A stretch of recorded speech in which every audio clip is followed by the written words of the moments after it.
आज हम लोग देखने वाले हैं 3 अक्टूबर का जो क्लास है। आज देखने वाले हैं 3 अक्टूबर का। ओनली करंट अफेयर देखेंगे, 10 क्वेश्चन जो पर डे आता है। वो करंट अफेयर का वही देखने वाले हैं। चलिए शुरू करते हैं। पहला क्वेश्चन है हमारा कि हाल ही में संयुक्त राष्ट्र सुरक्षा परिषद में सुधार का आह्वान करने वाले G4 संगठन का संबंध किससे है? G4 संगठन का संबंध, एक्चुअली तो भारत, ब्राज़ील, जर्मनी, जापान से होगा। G4 संगठन हम सबसे पहले ये देखते हैं कौन कौन से देश शामिल होता है। G4 संगठन में भारत, ब्राज़ील, जर्मनी, जापान, ये सब तीनों, ये चारों देश शामिल होता है। और इसके बाद UNSC सुरक्षा परिषद स्थायी सदस्य में सुधार लाने के लिए, यही है ना क्वेश्चन, संयुक्त राष्ट्र सुरक्षा परिषद में सुधार का आह्वान करने वाले G4 संगठन का संबंध किससे है? ये होगा भारत, ब्राज़ील, जर्मनी और जापान। ये क्वेश्चन पहला खत्म होगा। दूसरा में आते हैं कि हाल ही में जापान और कोरिया के बाद USA के नेतृत्व वाले खनिज सुरक्षा वित्त नेटवर्क में शामिल होने वाला तीसरा एशियाई देश कौन सा है? इसलिए इसका आंसर तो भारत हो जाएगा, लेकिन क्वेश्चन हम लोग ये देखते हैं कि mineral security finance network lead कर रहा है USA ने। ठीक है, ये खनिज सुरक्षा वित्त नेटवर्क का मतलब होता है mineral security finance network lead कर रहा है USA में। शामिल है जिसमें कि 14 देश, 14 मेंबर शामिल है। European union. उद्देश्य है इसका इसका उद्देश्य है कि महत्वपूर्ण खनिज की आपूर्ति बेहतर है। खनिज सुरक्षा वित्त नेटवर्क का मेन उद्देश्य है महत्वपूर्ण खनिज की आपूर्ति बेहतर, जिसमें 3 एशियाई देश भी शामिल है, साउथ कोरिया, जापान और इंडिया। ये क्वेश्चन पूछ रहा है जापान और कोरिया के बाद USA। जापान और कोरिया तो है ही, इन्हें बोला इसके बाद USA के नेतृत्व वाले खनिज सुरक्षा वित्त नेटवर्क में शामिल होने वाले तीसरा एशियाई देश हमारा इंडिया हो गया। तो यही क्वेश्चन का आंसर हो गया इंडिया, ये आंसर हो जाएगा डी।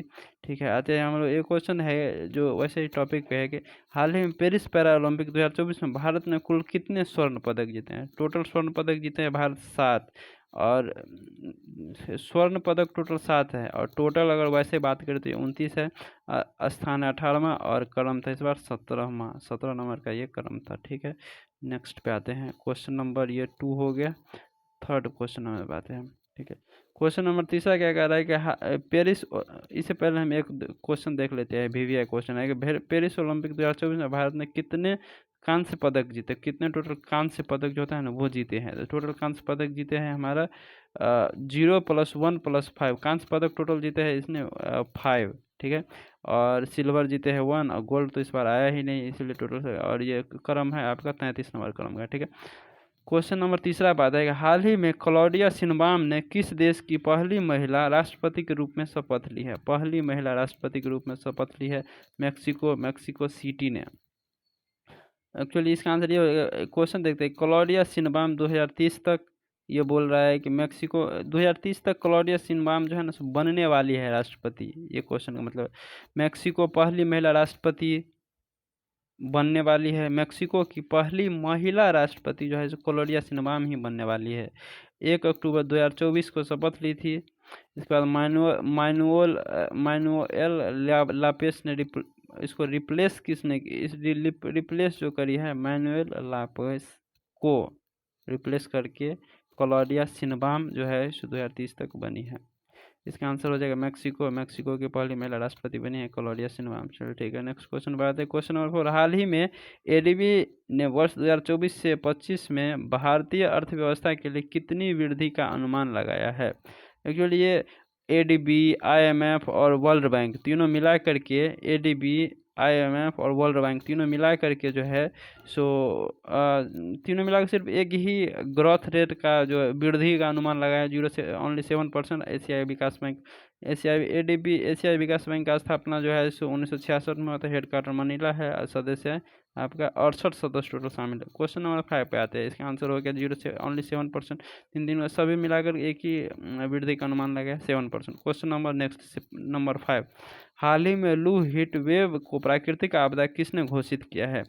लू हीट वेव को प्राकृतिक आपदा घोषित किया है मध्य प्रदेश में। लू हीट वेव का मतलब होता है गर्म हवा। आपदा घोषित किया है किसने? मेरा मध्य प्रदेश ने। ये जो मध्य प्रदेश का आंसर ये हो जाएगा। क्वेश्चन नंबर 6 पे आते हैं। क्वेश्चन नंबर 6 क्या बोल रहा है कि हाल ही में भारत की पहली सुपर कैपेसिटर विनिर्माण सुविधा का उद्घाटन कहाँ हुआ है। सुपर कैपेसिटर विनिर्माण सुविधा का उद्घाटन हुआ है केरल में। इसका आंसर ऐसे केरल हो जाएगा। सुपर कैपेसिटर विनिर्माण सुविधा भारत में पहली बार हुआ है। स्थापना हुआ कन्नौर केरल में। लाइफ टाइम चलने वाली बैटरी होता है। डिस्चार्ज लंबे समय के बाद डिस्चार्ज होता है। Use electrical vehicle space mission में स्टार्ट किया जाएगा इसका। ठीक है, इसका आंसर नंबर हो जाएगा हमारा सी, कन्नूर केरल। ठीक है, आगे बढ़ते हैं। हाल ही में यूनिवर्सिटी कॉलेज लंदन के वैज्ञानिकों के अनुसार किस नदी के किनारे माउंट एवरेस्ट की ऊंचाई बढ़ रही है। इसका आंसर हो जाएगा अरुण नदी। University college of London mount Everest ऊंचाई बढ़ रही है। आधार है अरुण नदी के किनारे, उसके नीचे आधार जो है ना उसको अरुण नदी बढ़ रही है ऐसे।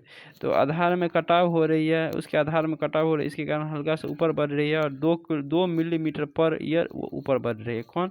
हमारा माउंट एवरेस्ट। ठीक है, क्वेश्चन नंबर नेक्स्ट पे आते हैं।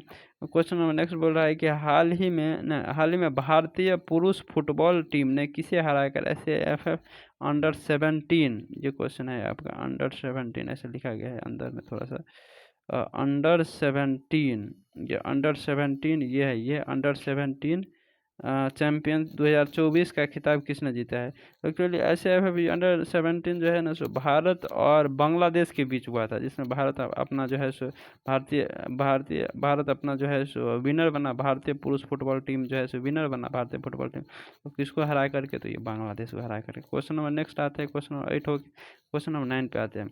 हाँ, ये लिखा भी है SAFF under 17 championship south Asian country है। 7 देश इसमें शामिल हुआ था। होस्ट है थिम्पू, भूटान। फाइनल है, फाइनल मैच हुआ था इंडिया वर्सेस बांग्लादेश का। विनर रहा अपना इंडिया और हार गया था बांग्लादेश उप विजेता रहा अपना। ठीक है, हाँ, इसका होस्ट भी मेन होता है, याद करने वाला होस्ट है इसका थिम्पू, भूटान। खो खो वर्ल्ड कप 2025 जो है भारत में होने वाला है। ये भी थोड़ा सा अच्छा क्वेश्चन बन जाता है। आता है क्वेश्चन नंबर 9 पे। हाल ही में 25वां लाल बहादुर शास्त्री राष्ट्रीय उत्कृष्टता पुरस्कार किसे मिला है। 25वां लाल बहादुर शास्त्री राष्ट्रीय उत्कृष्टता पुरस्कार जो है मिला है राजश्री बिरला जी को। ये क्वेश्चन तो हमको पता है, ऐसे हम लोग इसका देखते हैं। प्रदानकर्ता जो होता है ना जगदीप धनखड़, मतलब उपराष्ट्रपति, वाइस प्रेसिडेंट होता है, और वो किसको प्रदान किया गया? राजश्री बिरला जी को। क्वेश्चन नंबर इसका ये हो जाएगा राजश्री बिरला जी। ठीक है, आते हैं क्वेश्चन नंबर नेक्स्ट पे। हाल ही में चर्चा में रहे नववर्ष रोश हंसा का संबंध किससे है। इसका आंसर हो जाएगा यहूदी समुदाय। रोश हंसा हिंदू भाषण के लिए जाना जाता है, यहूदी धर्म के लिए, इजराइल। इसका आंसर हो जाएगा आपका ये यहूदी समुदाय। ठीक है, क्वेश्चन सब खत्म हो गया। ओनली 10 ही क्वेश्चन पर डे हम लोग देखेंगे, और ये सब चाहिए तो बता दीजिए, नहीं तो कोई बात नहीं। ठीक है।